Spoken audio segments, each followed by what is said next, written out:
بسم اللہ الرحمن الرحیم، اسلامی چینل میں خوش آمدید۔ آج ہم آپ کے سامنے ایک نئی ویڈیو لے کر حاضر ہوئے ہیں۔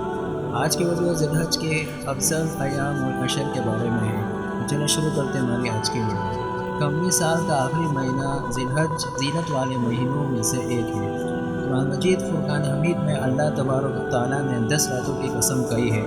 قسم ہے فجر کی اور 10 راتوں کی۔ مصفرین کے مطابق ان 10 راتوں سے مراد ذی الحج کی پہلی 10 راتیں ہیں۔ بلا شبہ جو ذات خود عظیم ہو وہ صاحب عظمت شے ہی کی قسم کھاتی ہے۔ اللہ ذوالجلال کا کسی شے کی قسم کھانا اس کی عظمت اور فضیلت کی واضح دلیل ہے۔ اس سے معلوم ہوتا ہے کہ ماہ ذی الحج کے ابتدائی عشرہ اسلام میں خصوصی حمایت کا حامل ہے۔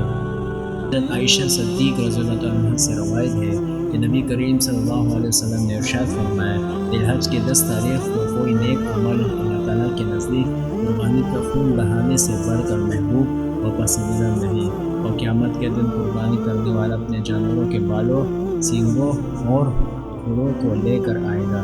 یہ چیزیں اجر و ثواب کا سبب بنے گی، اور قربانی کا خون زمین پر گرنے سے پہلے اللہ تعالیٰ کے نزدیک شرف و قبولیت حاصل کر لیتا ہے، لہٰذا تم خوش دلی کے ساتھ قربانی کیا کرو۔ نبی کریم صلی اللہ علیہ وسلم کا ارشاد ہے کہ جب تم ذی الحج کے چاند دیکھ لو اور تم میں سے کسی کا قربانی کرنے کا ارادہ ہو تو وہ اپنے بال اور ناخن کاٹنے سے رک جائے۔ یہ حکم مستحب ہے اور ان لوگوں کے لیے جو قربانی دینے والے ہوں۔ چاند دیکھنے سے لے کر جب تک ان کی طرف قربانی نہ ہو جائے اس وقت تک سر کے بالوں اور دیگر بالوں کو نکالنے اور خون کاٹنے سے احتیاط کرنا چاہیے۔ جو لوگ قربانی دینے والے نہیں ہیں ان کے لیے یہ حکم نہیں ہے۔ عشرہ ذی الحج میں تکبیر و تسبیح اور ورد کی تلقین فرمائی گئی ہے، اور بطور خاص ایام تشریف میں تکبرات کا تشریف پڑھنے کا حکم دیا گیا ہے۔ تکبیر شریف 9 ذی الحج کی فجر سے 13 ذی الحج کی عصر تک ہر فرض نماز کے بعد ایک مرتبہ بلند آواز سے پڑھنا مرد اور عورت دونوں پر واجب ہے، البتہ عورت بلند آواز سے نہ کہے۔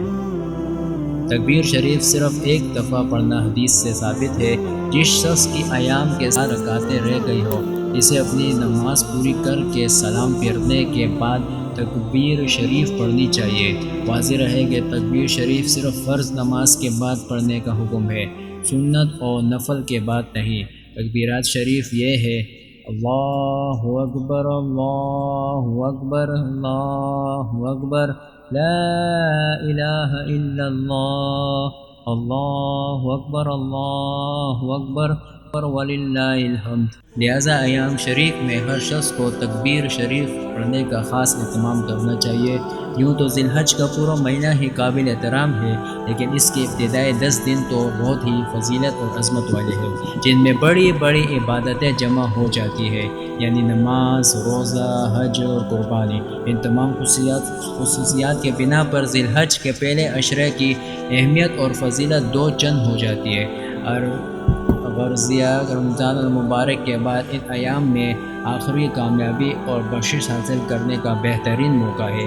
ہمیں ان بابرکت ایام میں بڑھ چڑھ کر نیک عمل کرنا چاہیے۔ اللہ تعالی ہمیں ان راتوں میں عبادت کرنے کی توفیق عطا فرمائے اور ہمیں حج کرنے کی سعادت نصیب فرمائے۔